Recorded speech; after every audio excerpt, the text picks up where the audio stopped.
Sir, pabor po ba kayo sa impeachment? Oo, kasi nung panahon ng tatay niya, lagi kaming nagtatago, akala namin kami nasusunod sa tokhang. Sir Juan, mas okay po ba ang panahon ngayon kumpara noon kay Digong? Okay? Ngayon, binibigyan kami ng pagkakataong magbago. May due process na. Noon, wala. Basta na lang tinutumba. Noon, tago kami ng tago. Hindi ako makalabas. Baka ako na ang susunod sa listahan. Biktima lang kami ng mga D-Lord. Dapat yan ang hulihin. Hindi yung addict na ang tanging dala lang ay lighter, foil. Gino, ano po ang plano nyo kung kayo ang naging presidente? Una sa lahat, libreng pulutang kada kanto. Tapos, bawal ang curfew sa mga walang jowa. Sa tingin nyo po, ano ang problema ng bansa ngayon? Problema, edi yung tinola, puro sabaw. Nasaan ang manok? Ha? Nasaan ang manok? Sir, ano ang solusyon nyo sa korupsyon? Simple. Ipalay detector test lahat ng politiko, real. Habang nakapolygraph, may karayom sa upuan. Sir, sino po ang may kasalanan kung bakit naghihirap ang bansa? Walang iisang may sala, pero sure ako, hindi ako yon. Sir, may solusyon po ba kayo sa traffic sa EDSA? Simple lang. Gawing one-way lahat ng kalsada, papuntang palengke. Anong solusyon nyo sa pagtaas ng kriminalidad? Lahat ng magnanakaw, lagyan ng bell sa bewang para alam ng lahat kung nasaan sila. Sir, anong nagbibigay sa inyo ng lakas araw-araw?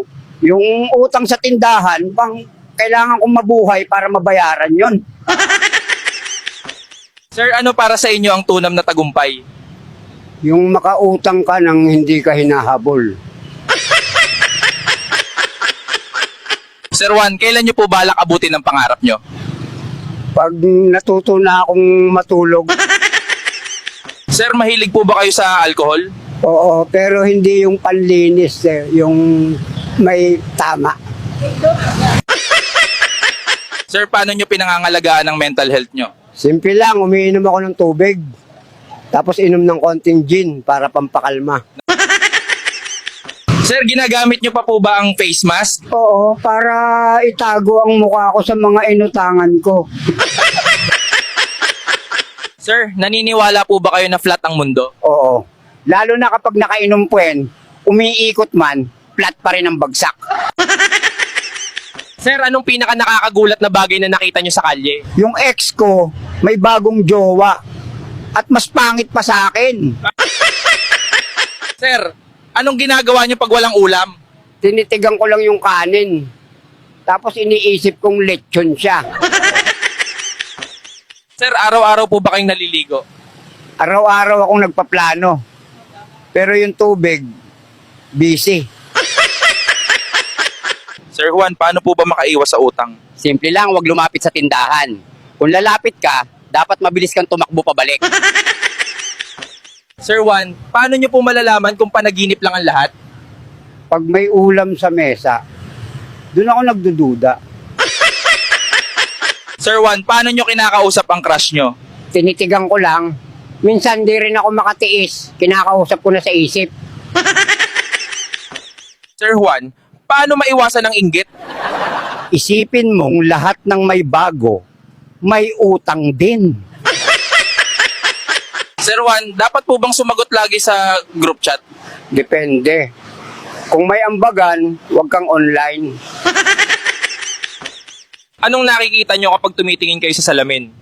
Isang bayane, tanga, lasing pero di sumusuko. Sir Juan, paano nyo tinitiis ang maingay na kapitbahay?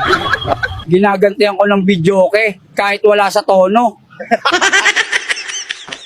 Sir, kumakanta po ba kayo sa videoke? Oo.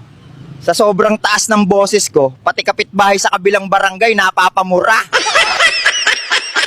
Sir Juan, anong dapat gawin pag walang pambayad sa jeep? Magpakilala ka bilang kamag-anak ng driver. Sir Juan, natatakot po ba kayo sa multo? Hindi. Takot sila sa akin kasi wala rin akong pahinga. Sir Juan, safe po ba yung nagmomotor na isang kamay lang?